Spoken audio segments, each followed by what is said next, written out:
आज हम आपको बताने वाले हैं मैस्लो की थ्योरी का यूज़ करके हम कैसे नॉर्सेट और एनक्लेक्स के क्वेश्चन है जो सॉल्व कर सकते हैं। तो मैस्लो की थ्योरी मैं आपको पहले पढ़ा देती हूँ। इसमें सबसे पहले आती है फिजियोलॉजिकल नीड्स, मतलब कि जैसे जो हमारा एयरवे है, रेस्पिरेटरी रेट हो गया, हार्ट रेट हो गया, रिदम हो गई, स्ट्रेंथ ऑफ कंट्रैक्शन हो गया, न्यूट्रिशन हो गया, ये हमारी जो है वो सबसे पहली जो है ज़रूरी चीज़ें हैं। तो बाकी चीज़ें जो होती हैं वो बाद में आती हैं, पहले ये आता है। जैसे कि मैं आपको एग्जांपल देके समझाती हूँ। अगर कोई पेशेंट आइसोलेट फील कर रहा है और उस पेशेंट की हार्ट रेट जो है ज़्यादा है, तो पहले हम उसको कंपनी देंगे या फिर पहले उसका हार्ट रेट सही करेंगे? ऑब्वियसली पहले हम उसका हार्ट रेट ही सही करेंगे ना। तो यही बात जो है वो इसी में दी गई है कि पहले हम उसकी फिजियोलॉजिकल नीड्स को पूरा करेंगे, फिर हम उसकी सेफ्टी एंड सिक्योरिटी। जैसे एक पेशेंट आइसोलेट फील कर रहा है और उस पे वहाँ पे उसको चोट लगने का भी डर है, तो पहले हम ये नहीं है कि पहले हम उसको वहाँ पे कंपनी देंगे। या फिर जैसे अगर किसी पेशेंट को वहाँ पे कंपनी है किसी की, लेकिन वहाँ पे उसको चोट लगने का डर है, तो ये नहीं कि हम उसको उसके लव के साथ या बिलोंगिंगनेस के साथ रहने देंगे। जैसे होता है ना, किसी पेशेंट को इन्फेक्शन का डर होता है, तो हम उसको ये नहीं है कि पहले हम उसको रिलेटिव्स को मिलने देते हैं। मिलने नहीं देते हैं ना, क्यों नहीं मिलने देते हैं? क्योंकि लव एंड बिलोंगिंगनेस बाद में आती है, पहले सेफ्टी आती है।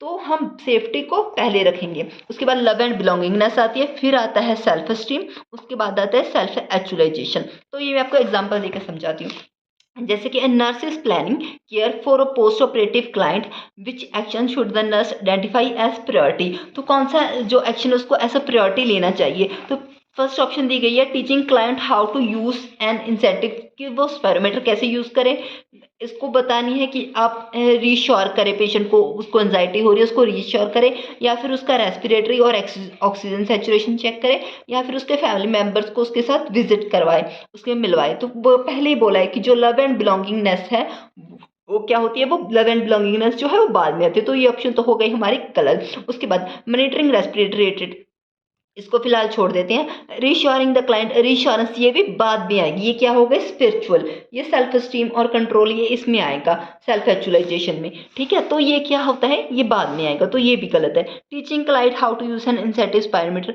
ये भी बाद में आएगा। पहले क्या आएगा, उसका आएगा रेस्पिरेटरी रेट, और हमें ऑक्सीजन जो सेचुरेशन है हमें उसकी वो मेंटेन करनी है, क्योंकि अगर उसको सांस ही नहीं आएगी तो बाद में बाकी काम तो बाद में भी हो जाएंगे, लेकिन पहले उसका क्या है, सांस आना जो है वो ज़्यादा ज़रूरी है पेशेंट का। ठीक है, एक और एग्जांपल के साथ समझाती हूँ। The nurse is caring for 4 clients, which client should the nurse assess first, कौन से क्लाइंट को फर्स्ट पे देखेगी? Client who is worried about outcome of the surgery, जिसका रेस्पिरेटरी रेट 10 पर मिनट है, और जिसको मेडिकेशन देनी है क्रॉनिक बैक पेन के लिए, और जिसको असिस्टेंट चाहिए पर्सनल हाइजीन के लिए। तो पर्सनल हाइजीन के लिए असिस्टेंट, तो वो नर्स उसको एज अ सेफ्टी प्रायोरिटी नहीं लेगी। क्रोनिक पेन भी थोड़ा लगता है कि ठीक है, उसको क्रोनिक पेन हो रहा है, उसको देनी चाहिए। जो वरिड है सर्जरी के बारे में, ये तो आपको पता ही है कि हमें रिश्योरेंस जैसी चीज़ें, स्पिरिचुअल चीज़ें, ये क्या है, बाद में होती हैं। तो दो में से आपको कन्फ्यूज़न हो सकती है, जिसको क्लाइंट को जिसका रेस्पिरेटरी रेट 10 पर मिनट है और जिसको क्रोनिक बैक पेन है, तो आपको क्या करोगे, पहले जिसका रेस्पिरेटरी रेट कम है 10 है, पहले हम उसी को देखेंगे ना कि जिसको क्या है क्रोनिक पेन है। तो हमारे ये आपको पता चल जाएगा कि एयरवे जो है वो फर्स्ट नंबर पे आता है। एक और एग्जाम्पल के साथ देखिए। The nurse is caring for a client with severe dehydration है उसको, which action should the nurse perform first, उसको कॉज एक्सप्लेन करे डिहाइड्रेशन का, उसको इनकरेज करे for oral fluid intakes, blood pressure and urine output, and reassurance to reduce fear. आपको पता है रीश्योरेंस तो नहीं आएगा, आपको पता है आप कर लोगे आराम से। कॉज ऑफ डिहाइड्रेशन भी उसको हम एक्सप्लेन नहीं करेंगे, क्योंकि पहले हम क्या करेंगे, उसको ट्रीट करेंगे। Encourage oral fluid as tolerated, या फिर असेसिंग ब्लड प्रेशर, तो हम उसका क्या करेंगे, ब्लड प्रेशर देखेंगे, क्योंकि उसको क्या है सीवियर डिहाइड्रेशन है। तो हम इसलिए उसका पहले क्या करेंगे, ब्लड प्रेशर देखेंगे कि कितना है, और यूरिन आउटपुट की कितना बाहर आ रहा है इसकी वजह से। उसके बाद जैसे the nurse is caring for 4 clients, which clients should the nurse attend first? Client जो एंसियस है and crying for after receiving diagnosis, and oxygen saturation 86 है, लेबर्ड ब्रीथिंग है, requesting for pain medication for post operative, asking question about discharge, asking question about discharge गलत है, client who is anxious गलत है, requesting for pain medication, pain बाद में आएगा, पहले जो ये है एयरवे का आएगा, इसीलिए ऑप्शन ये सही है। अभी इस क्वेश्चन का आंसर आप मुझे आप लोग कमेंट में बताना देखो, क्लाइंट है उसका फ्रैक्चर लेग है, वो पेन रिपोर्ट कर रहा है, तो उसको देखेगी।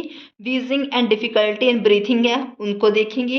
एंशियस है और क्वेश्चन आस्क कर रहा है पेशेंट, उनको देखेंगे। या फिर जिनका टेम्परेचर 101 चल रहा है, उनको देखेंगे। तो नर्स इनमें से सबसे पहले प्रायोरिटी में से किस पेशेंट को अटेंड करेंगे? तो आप ये आंसर मुझे कमेंट करके बताएंगे। बाकी आप सब्सक्राइब तो आप पता है कि कर ही दोगे, बोलने की ज़रूरत नहीं है। और आपको अगर कोई भी क्यूरी है तो आप हमें इंस्टाग्राम पे मैसेज करके पूछ लेंगे। आईडी हम कमेंट में मेंशन कर देंगे। Thank you for watching.